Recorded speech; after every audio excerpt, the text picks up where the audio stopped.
Hello there and welcome. In this video I'm going to introduce to you 5 different ranged builds that are working well for different cultures. I focused in this video on all the basic cultures and tinkered a couple of ranged builds that work really well for these. At the end of the video I will talk about the cultural and form traits that these builds like.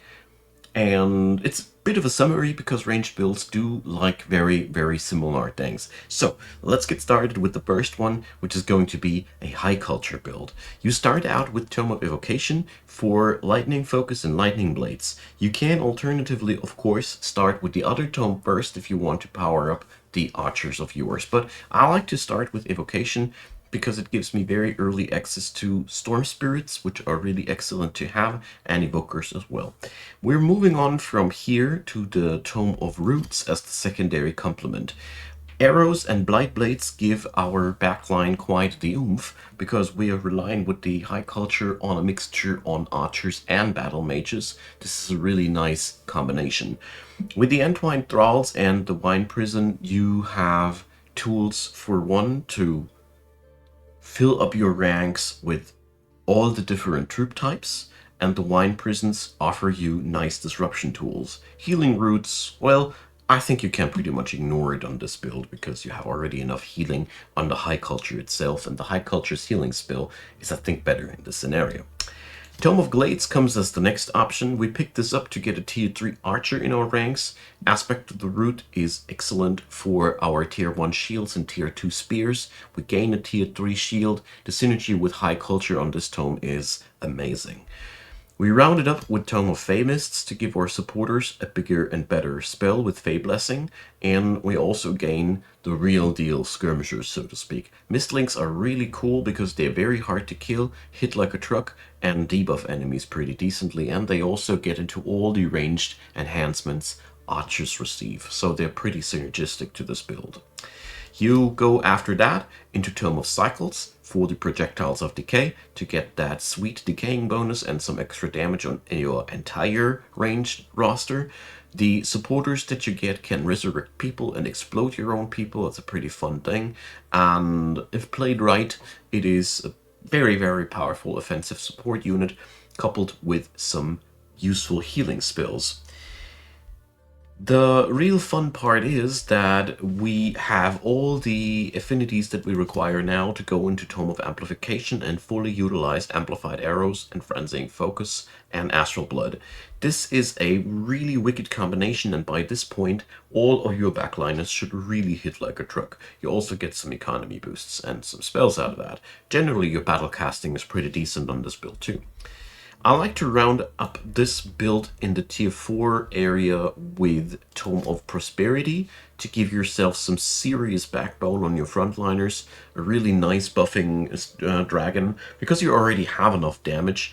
And speaking of damage, if you want to go damage first, pick up Stormborn. You're playing Evocation, so the wet bonus is really powerful. And if I haven't derped on any end, you can even go Naga Transformation, because as far as I see, there's no major racial transformation in this build blocking you from doing so. So this build is wicked, hard-hitting, and I deem it one of the most powerful and fun ranged builds you can pick for the high culture. I really want to see different options if you see other options, because I'm always curious and a big lover for ranged builds. Now, number 2, the Feudal build. This plays around Monarchy and wants to utilize the free upkeep of the Monarch's troop alongside with some tanky Materium gameplay. So, goes like this. We're starting out with Tome of Zeal to get that Legion of Zeal and Inspiring Chant combo, which is just really good for damage. Legion of Zeal buffs your front and your backline, Inspiring Chant buffs your entire army, and you get some throwaway units which aren't that synergistic with Feudal, but seriously, these 2 spells alone are pretty much already worth it. After this, you get to decide whether you want to go for Tome of Enchantment for bigger and better late game and mid game enchantments, or Tome of Rock for a more generalistic approach, which is a one enchantment and done solution alongside with some nice evolving spirit and some other goodies. It's up to you. I see both of these tomes work equally well. It's a matter of taste at the end of the day, I think. Tome of Winds adds into this. Monarchy gets longbows. Longbows have +1 range. Longbows with seeker arrows are nuts, because the range is beyond stupid with those. You also get the Zephyr Archers, which provide AoE for your build, and don't sniff on the Wind Ragers. They're pretty powerful on their own. The other tools in this tome are okay, but we're mostly after the Seeker Arrows, Zephyr Archers, and Wind Ragers here. The next pick here is the Tome of the Beacon. While I generally don't rate this tome too high, for this build it is just really good. Mighty Meek is in the hands of a feudal army, just powerful.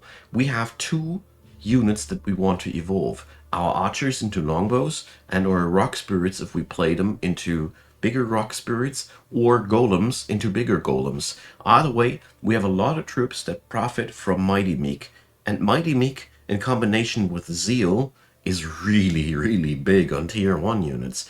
You also gain a couple of other goodies, but I also went in here to gain access to the Lightbringers, so this build has also some battle mages. Because feudals have a very profound lack of battle mages. This resolves the problem, and conversion is pretty nice, especially since we have the ability to condemn enemies, so domination can hit easier and more reliable.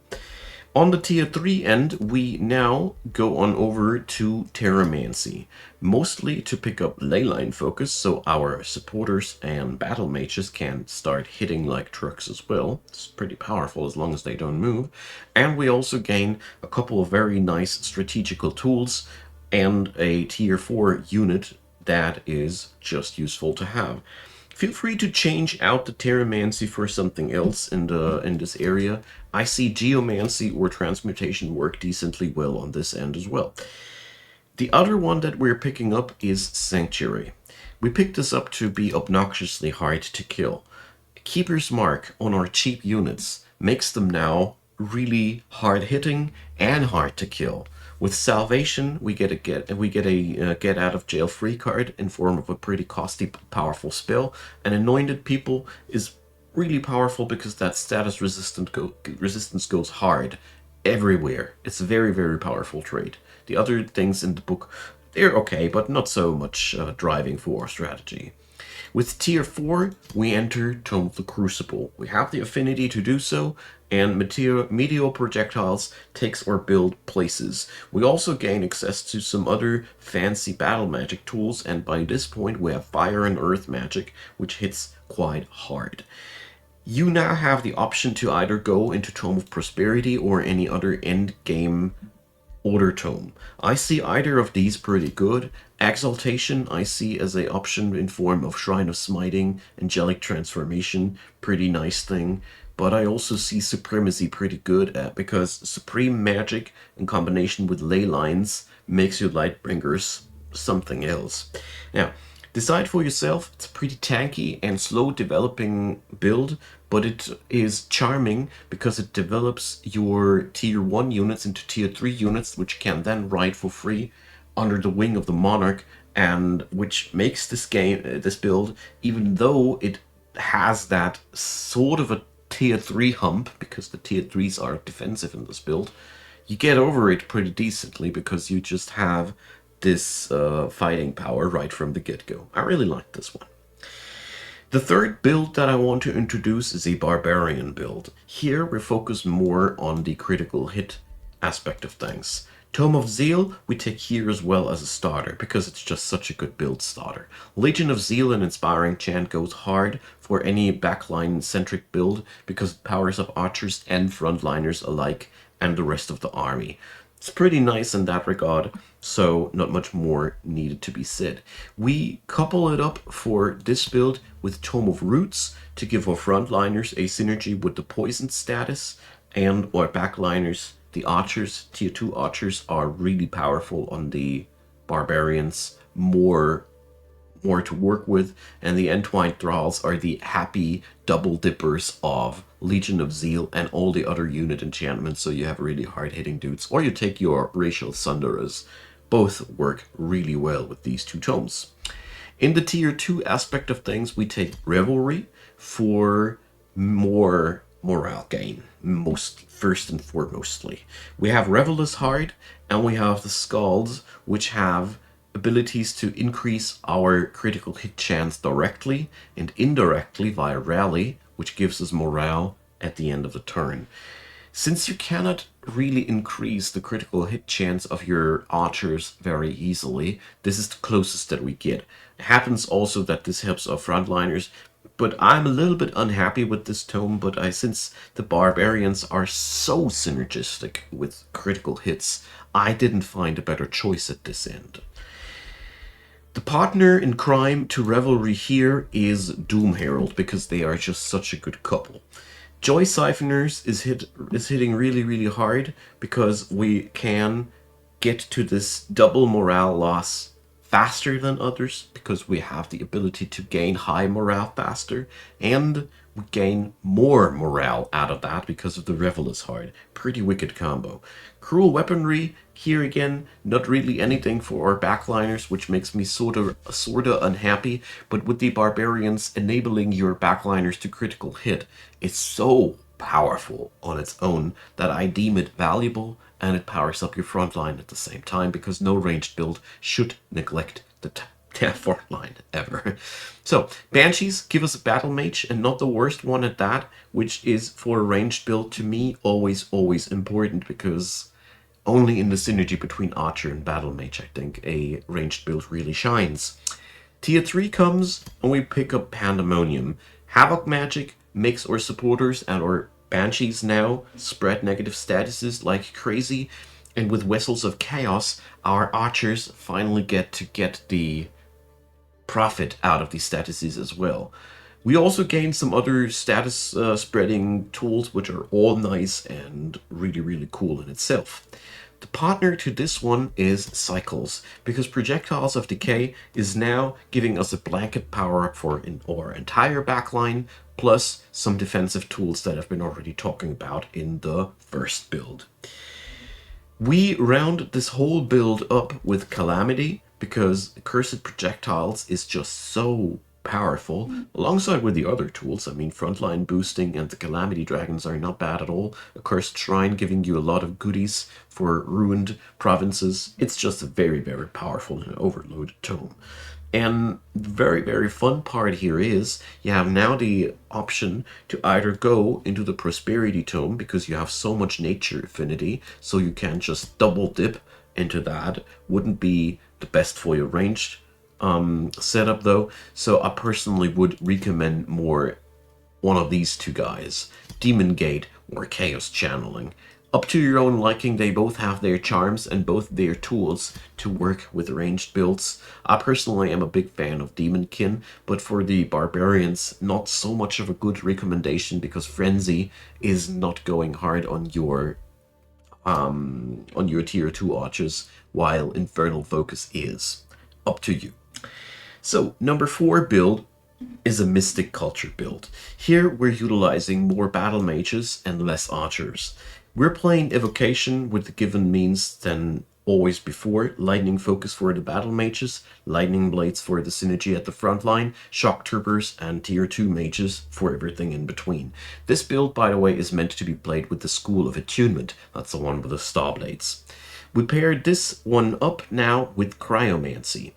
We get some arrow enchantments that we don't really use, but that is neglectable because we are going to get ourselves more profit out of that in terms of research and in terms of crowd control, and more battle mage power here via the White Witches. It is okay to have that. We don't necessarily have this, but the fun part is that this build can adapt other cultures' archers quite decently this way.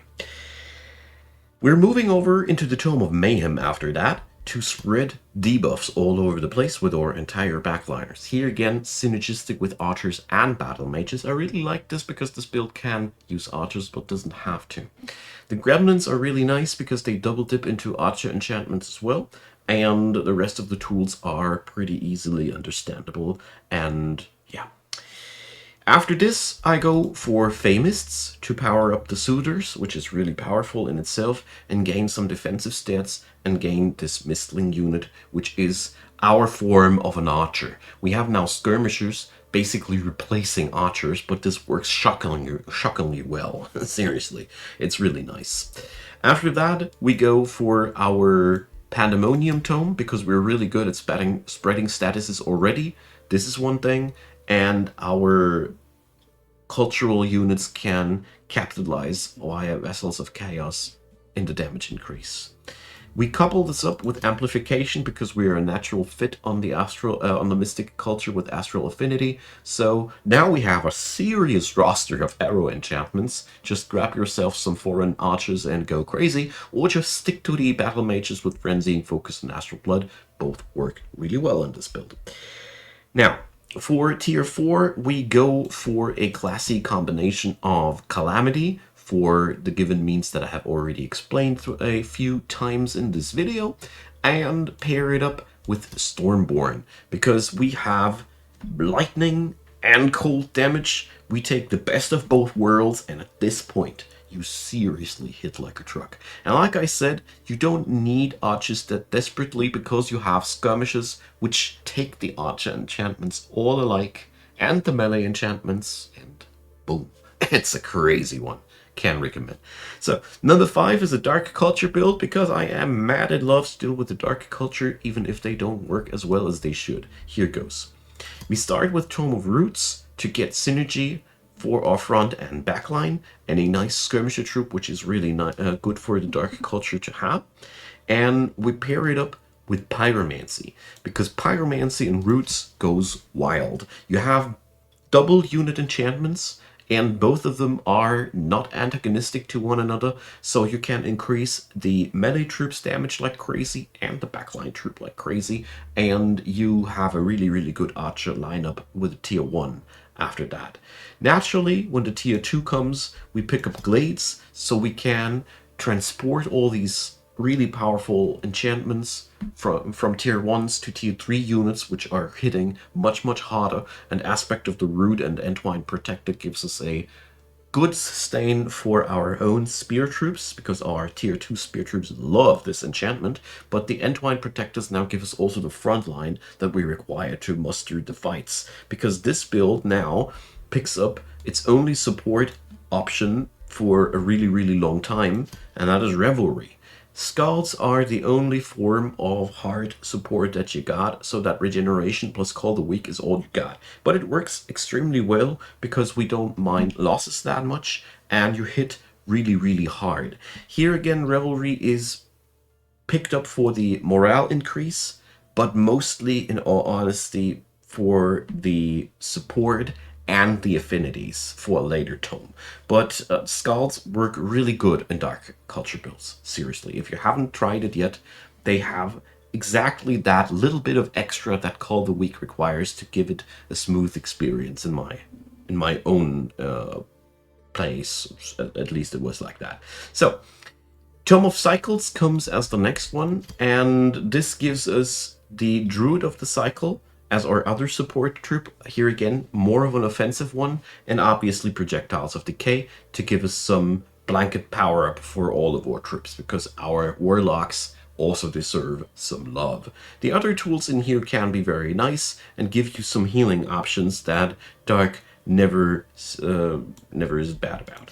Pandemonium comes next, so we utilize all that condition spread, we provoke more condition spread, we thrive on it, and with the Chaos Eaters we can also utilize it, pump up their damage with all the enchantments that we run, and I really like this one quite a lot for what it does. But Battle Mages are not the strongest suit of this build. This is more of an archer-centric build.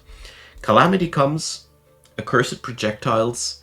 At this point, Battle Mages and Archers are okay, but you always gotta think Archers will have 2 more enchantments on this build than Battle Mages, so you should always follow that when you're doing your build. Alright, Calamity is pretty straightforward. You can now, and that's an interesting thing, pair it up with either a tier 4 nature or a tier 4 chaos. So you have quite some flexibility. If you want to go into the tankiness of the Tome of Paradise, into the burstiness of the Tome of Stormborn, although we are not featuring any of the elements that the Synergize is strong with, so I wouldn't recommend at all. Or even Nature's Wrath for the Horn God, which is really good. Disruption and damage. These guys got buffed. You should really give them a chance. If you didn't like them before, take a look at them. But the other option is also to take the Chaos Tomes. They're also available for you. Altogether, 5 builds in the range department that I like. Now, form traits, pretty obviously keen-sighted for more accuracy, the extra magic damage one for more magic damage, and then, well, overwhelm tactics for more critical hits is very, very nice, and then everything defensive. Light-footed for more mobility, also very recommendable, but beyond that, I'll leave it up to you. Cultural traits, runesmiths. Very excellent choice, because if you haven't noticed between the lines here, these builds are all very unit enchantment heavy, and runesmiths is one of the best choices to cut down the costs of that and make them available at the same time. Alternately, you can either get yourself enchantments, cultural traits that lower the upkeep of troops, give you more mana, or stuff like that. Archer builds are, cultural trait-wise, not so struck with any direct options except for runesmiths, which I personally think is the biggest advantage that you can take, because archers just need so many enchantments until they get going, and then your other units still want some too. Alright, I hope this gave you some ideas. Let me know in the comment section if you liked them and what you'd like to see next. I am always eager to fill out the blanks if you have any ideas or questions, so feel free to leave a like, leave a subscribe. Also, feel free to donate to the channel, or YouTube channel memberships are also a thing. Whatever support, I'd be very delighted if you'd followed it, and a big thanks to all of the supporters out there. And of course, I want to say thanks for watching this video up until the very end. Deeply appreciate you taking your time, and I hope you have a great day.